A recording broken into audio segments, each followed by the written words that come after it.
আরজিকর কাণ্ডে একেবারে তোলপাড় গোটা রাজ্য। শুধু রাজ্যের মধ্যে সীমাবদ্ধ নেই, গোটা দেশে ছড়িয়ে পড়েছে এই কাণ্ড।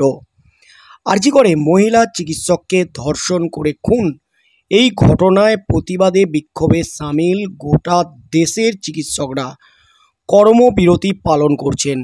মুখ্যমন্ত্রী মমতা ব্যানার্জি এমনকি সুপ্রিম কোর্টও কিন্তু নির্দেশ দিয়েছে কাজে ফিরে যাওয়ার জন্য। মুখ্যমন্ত্রী মমতা ব্যানার্জি বারবার অনুরোধ করলেও তারা কিন্তু নিজেদের দাবিতে অনড়, তারা আন্দোলন চালিয়ে যাচ্ছেন। এমনকি এইমসের চিকিৎসকরা তারা রাস্তায় বসে আউটডোরে চিকিৎসা পরিষেবা দেওয়ার ঘোষণা করেছেন, যেহেতু হাসপাতালের অন্দরে তাদের নিরাপত্তা নেই। কেন্দ্র এবং রাজ্য দুই সরকারের উপরই কিন্তু চাপ তৈরি করতে শুরু করেছে চিকিৎসকরা। তার মধ্যেই কিন্তু এই মামলা, আরজিকর মামলায় স্বতঃপ্রণোদিত মামলা দায়ের করেছে সুপ্রিম কোর্ট প্রধান বিচারপতির নির্দেশে।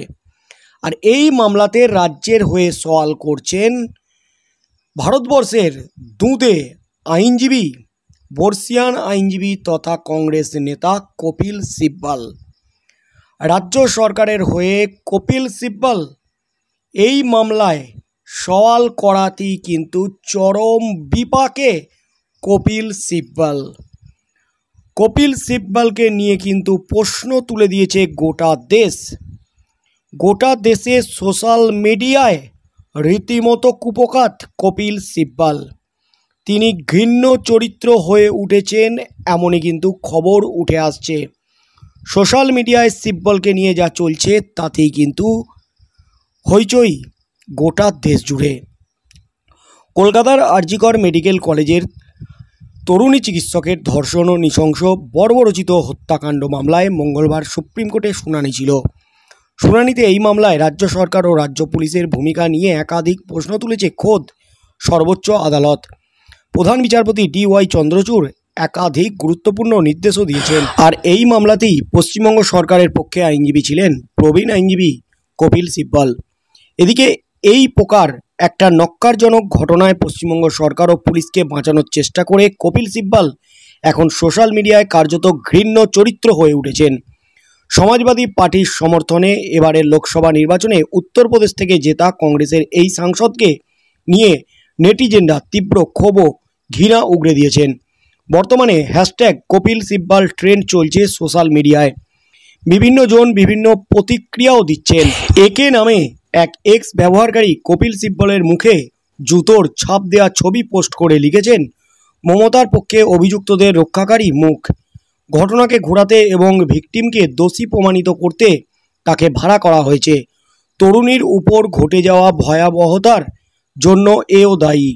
তার মুখে একটি জুতোর থাপ্পড় এবং 100টি জুতোর চড়ের জন্য আরটি করুন।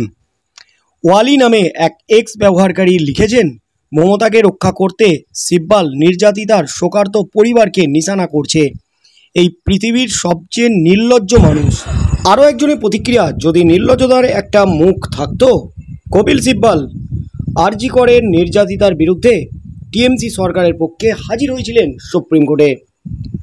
আরও একজন লিখেছেন, কলকাতার আরজিকর হাসপাতালে ধর্ষিত খুন হওয়া চিকিৎসকের বিচারের জন্য লড়াই করছে গোটা জাতি এবং কপিল সিব্বল পশ্চিমবঙ্গ সরকারের নিষ্ক্রিয়তা রক্ষা এবং অপরাধীদের রক্ষা করার উপায় খুঁজে বের করছিলেন। এটা কখনো ভুলো না। মোনা প্যাটেলের প্রতিক্রিয়া তো সিব্বলের প্রতি তীব্র ঘৃণা লক্ষ্য করা যায়। তিনি লিখেছেন, কপিল সিব্বল নির্লজ্জভাবে নৈরাজ্যবাদী ধর্ষক এবং খুনিদের রক্ষা করছেন। কংগ্রেস নেতা কপিল সিব্বল সবসময় দেশের কণ্ঠের বিরুদ্ধে দাঁড়িয়েছেন। এটা হলো কংগ্রেস নেতৃত্বের ধরন। আপনি কি কংগ্রেস ভোটার দেখছেন? এই মুহূর্তের সবচেয়ে বড় খবর, একেবারে তোলপাড় যখন গোটার রাজ্য, ঠিক সেই মুহূর্তে কিন্তু কপিল সিব্বলকে দাঁড় করিয়েছে রাজ্য সরকার সুপ্রিম কোর্টে। আর সেই নিয়েই কিন্তু ঝড় উঠে গেছে গোটা রাজ্য তথা গোটা দেশের সোশ্যাল মিডিয়ায়। এমনিতেই শিক্ষক নিয়োগ দুর্নীতিকাণ্ড থেকে শুরু করে একাধিক কাণ্ডে অভিযুক্ত তাদের হয়ে সওয়াল করেছেন বিভিন্ন আদালতে এই কপিল সিব্বল। সেই সময়ও কিন্তু সেই নিয়ে প্রশ্ন উঠে গিয়েছিল। আর এবার আরজি কর কাণ্ডে যখন রীতিমতো হুলস্থুল একেবারে গোটা দেশের মানুষ যখন একজোট হয়ে প্রতিবাদ জানাচ্ছেন, ঠিক সেই মুহূর্তে নির্যাতিতা মহিলার এই মামলায় তিনি দাঁড়িয়েছেন তার বিরুদ্ধে রাজ্য সরকারের হয়ে। এমনই কিন্তু বলতে চাইছেন নেটিজেনদের একাংশ। কপিল সিব্বালের এই সিদ্ধান্তেই কিন্তু রীতিমতো গোটা দেশের মধ্যে একেবারে চরম বিপাকে, চরম ফ্যাসাদে একঘরে হয়ে গেলেন কপিল সিব্বাল। সোশ্যাল মিডিয়ায় কার্যত ঘৃণ্য চরিত্র হয়ে উঠেছেন তিনি। দেশজোড়া বিতর্কের মাঝে কি সিদ্ধান্ত নেন শেষ পর্যন্ত কপিল সিব্বাল? কারণ আগামীকাল ফের এই মামলাটি উঠতে চলেছে সুপ্রিম কোর্টে।